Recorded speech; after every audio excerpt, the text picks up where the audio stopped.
Anuncié con gran expectativa antes de que nos fuéramos a la pausa quién sería la entrevista principal y qué haríamos. Pues bueno, la politóloga Rosario Espinal está con nosotros. Vamos a analizar la actualidad política. Al estilo de ella me encanta porque es una mujer que aplatana muy bien los conceptos y hace que cualquiera pueda entender esto que está pasando en política. Así que Rosario, buenas noches, gracias por venir. Buenas noches, muchas gracias. Hoy es un día especial, Rosario. Se ha hablado mucho. La eliminación de la violencia contra la mujer. Y todos los discursos es la mujer subestimada, relegada, golpeada, agredida. Pero en Barómetro de las Américas yo vi una parte, y cito, como los estudiantes malos, traje mi chivo, ve importantes cambios en la opinión pública respecto a los derechos de las mujeres y en la percepción de igualdad de la mujer en el ámbito público y doméstico. Ahí no hay una contradicción. Lo que sucede es que a través del tiempo, a través de las últimas 2 décadas, ha ido mejorando, digamos, las actitudes de los dominicanos con respecto a la mujer. Por ejemplo, la opinión de que la mujer debe participar en política. Hay una pregunta que se hace en el barómetro, si considera que los hombres son mejores líderes políticos que las mujeres. La República Dominicana hace 10 años estaba muy rezagada en ese tema. Todavía para la región está entre los primeros lugares del porcentaje que dice que los hombres son mejores líderes políticos, pero ha evolucionado esa opinión en un sentido positivo, digamos. O sea que sí hay cambios, no hay una contradicción. Estábamos muy mal, ha habido cambios, todavía en algunas cosas estamos en mal posición con relación a la región, pero decir que no ha habido cambios es injusto. O sea, hay cambios importantes. En este caso, ¿qué es lo que se resalta, sobre todo hoy, ayer? Es el hecho de que esta sociedad sigue mostrando, y no es la única, niveles de violencia muy fuertes de los hombres contra las mujeres. Es muy difícil escuchar que una mujer mató a su esposo o a su novio, a su pareja en sentido general. Sin embargo, cada 2 o 3 días, en promedio cada 2 días y medio, aquí hay una mujer muerta en manos de su pareja o de su expareja. No pudiese dejar de preguntar a Rosario Espinal, ¿hay violencia política? ¿Cómo le interpreta un analista en el plano de este ambiente que vivimos los y las dominicanos? Sí, pues hoy conmemoramos el asesinato de las hermanas Mirabal. Esa fue una acción de violencia política total, digamos, de un asesinato es lo peor que se le puede hacer a alguien. Hoy en día, esa no es propiamente la situación. No es que las mujeres sufren violencia política de muerte por represión, porque no estamos en un régimen de represión aquí.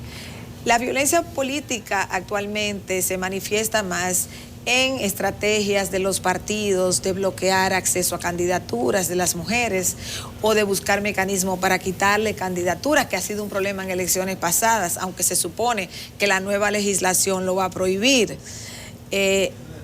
Digamos que poniendo obstáculos que dificultan el acceso de las mujeres a la política. Y ahí es donde más se manifiesta la violencia política.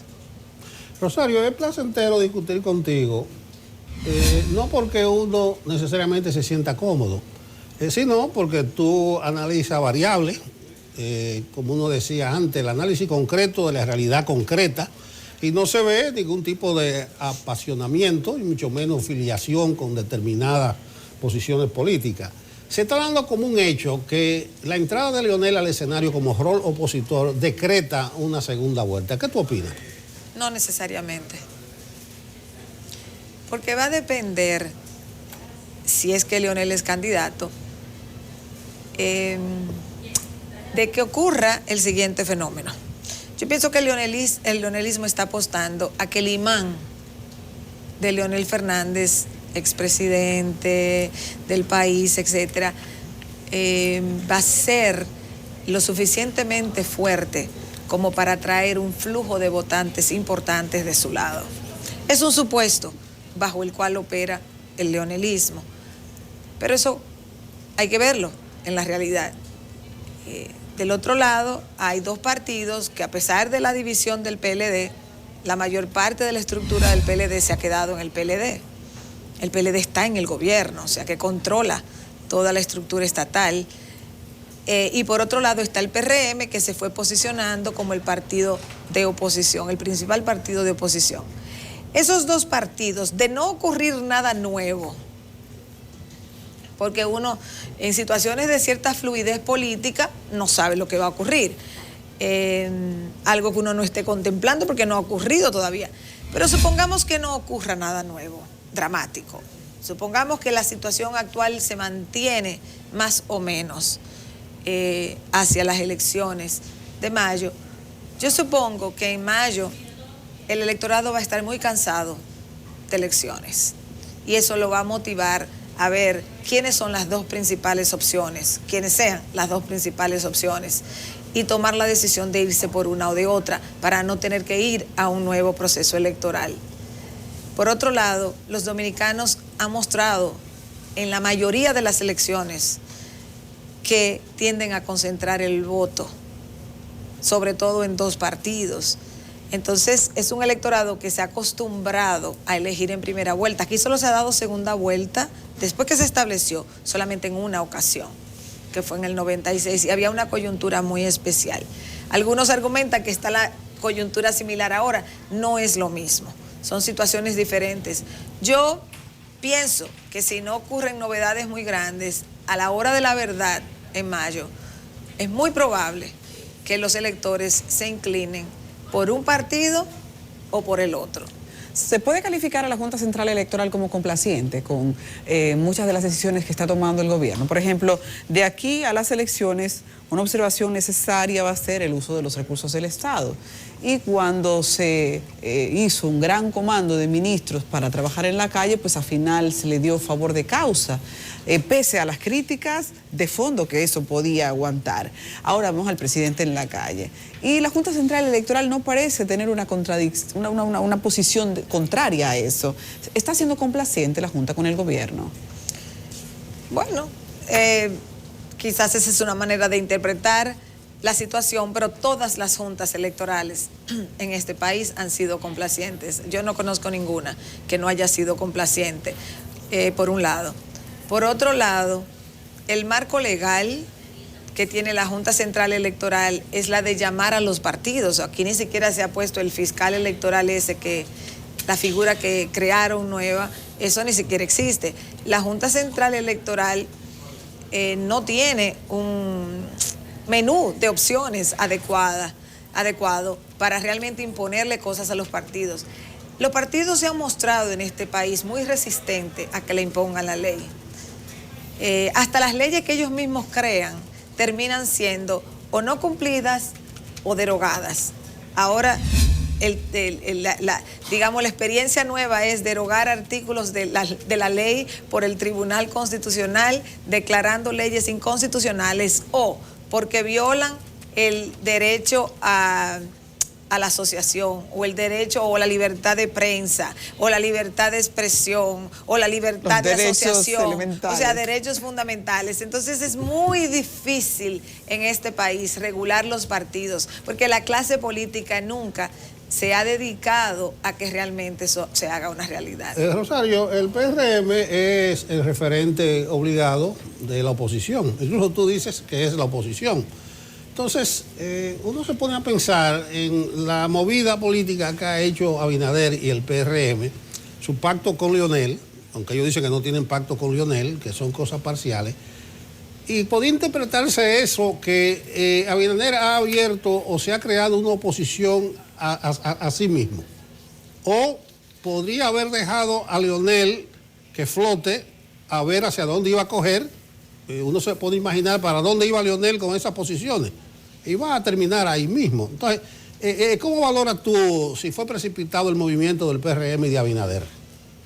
Bueno, ya yo lo he dicho públicamente, cuando lo he hecho en contra de la opinión predominante de que fue una buena idea.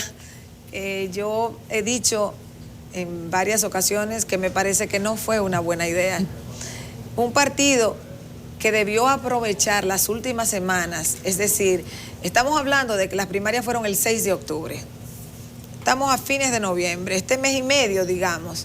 El PRM debió utilizarlo de manera brillante, debió utilizarlo para posicionarse bien a partir de su propia fuerza, es decir, magnificar su propia fuerza. En vez de hacer eso, lo que el PRM ha hecho es ponerle una máscara de oxígeno a partidos que no tienen base electoral, que no tenían para dónde ir, que corren el riesgo en estas elecciones, incluso de perder su personería jurídica y que estaban desesperados buscando cobija.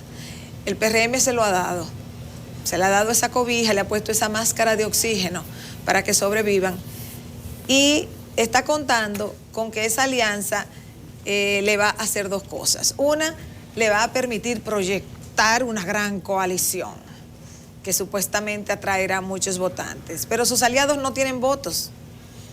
Entonces, objetivamente, todos esos partidos minoritarios, sacando el reformismo, que sacó un poco más, sacó 5.6%, porque llevaba a Luis Abinader en la casilla en el 2016, pero fuera del reformismo, que sacó 5.6%, en gran parte porque llevaba la cara de Luis Abinader, los demás sacaron en total 2.9% de los votos en el 16.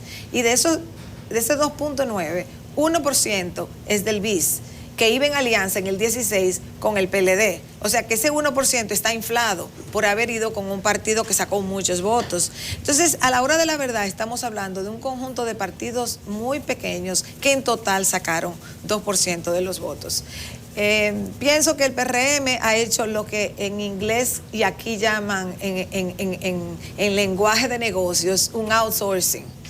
O sea, le ha dado una cantidad de senadurías y de posiciones para que ellos se manejen y supuestamente le produzcan un retorno electoral.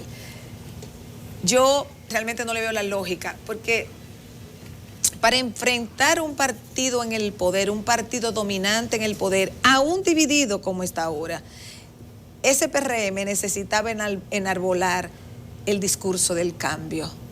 Ese discurso queda ahora cuestionado por esa coalición que está formando. No se puede jugar a estoy y no estoy. O sea, en política hay que crecer con un planteamiento claro. Y repito, creo que el PRM ha perdido estas últimas 6 semanas para haber aprovechado precisamente esa fragmentación del PLD para posicionar su discurso de cambio, para fortalecerse, para llevar sus candidaturas y para no darle albergue a quienes, si se hubiesen dejado a su suerte, hubiesen quedado muy debilitados. Ahora esta gente le va a representar en algunos lugares competencia al mismo PRM. El discurso de cambio se ve desdibujado, pero yo creo también que el discurso opositor, o sea, con un Leonel que de un momento a otro se le ha dado esa categoría, crea un ruido grandísimo en lo que es oposición y cómo hacer oposición. Es un espejismo. O sea, realmente es un espejismo. O sea, ya es difícil. Si tú te articulas con esos sectores, es difícil tú articular un discurso coherente. O sea, no hay forma. ¿Qué es lo que tú vas a decir? ¿Que estás a favor de qué? O sea, que tú, ¿a favor de qué? Para complacer la ultraderecha, ultra, que está en esa coalición. En un partido que realmente tenía todavía un trayecto que caminar para consolidarse. Porque hay que también tener eso en cuenta. Rosario, ya en la parte final, quisiera preguntarte ahora con ley de partidos, con ley electoral, pese a lo cojeada, lo maltratada que ha quedado con los artículos que han tenido que en el camino quedarse, ¿consideras que se aumentó la calidad del proselitismo con estos recursos legales? ¿Tenemos un mejor nivel de proselitismo político? ¿Cómo evalúas esto? ¿Te refieres al financiamiento público? La campaña política, ¿aumentó su nivel? ¿Es mejor el escenario? Ahora comparado cuando no teníamos estos recursos legales. No, realmente los partidos aquí son las instituciones más financiadas del sistema, porque los financia el Estado a través del financiamiento público de partidos, los partidos en el poder, porque a veces hablamos de uno solo, pero si tú tienes una alcaldía, aunque tú seas un partido de oposición, tú tienes acceso a recursos públicos también. Entonces, el acceso a recursos públicos vía empleomanía o lo que fuera, el financiamiento privado, que aquí hay poquísimos controles para el financiamiento privado. O sea, los partidos atraen muchos recursos que ellos utilizan en sus campañas. Incluso, mira, volviendo a la pregunta de la doble vuelta, que se me olvidó mencionar lo siguiente, además de que los dominicanos tienden a concentrar el voto, aquí se está suponiendo que hay dinero infinito para las campañas. ¿De dónde es que va a salir el dinero para superfinanciar tantas opciones electorales? Porque tú puedes tener muchas opciones electorales muy mal financiadas, pero para tú competir electoralmente, tú necesitas estar bien financiado. Las campañas cuestan mucho dinero hoy en día, porque pagar anuncios en los medios de comunicación es muy costoso, hacer concentraciones es muy costoso, o sea, todo cuesta mucho dinero. ¿De dónde es que va a salir eso? ¿Dónde están los empresarios? Hay tantos empresarios en este país dispuestos a quebrar financiando políticos. Yo me pregunto, ¿de dónde? ¿O va a salir de medios, digamos, fuentes ilegales? Rosario, gracias por tu participación. Se quedan algunos escenarios, por ejemplo, del PRM. Todas esas alianzas implican desplazamiento de aspiraciones personales de gente del PRM, incluso posiciones como la de Carolina Mejía.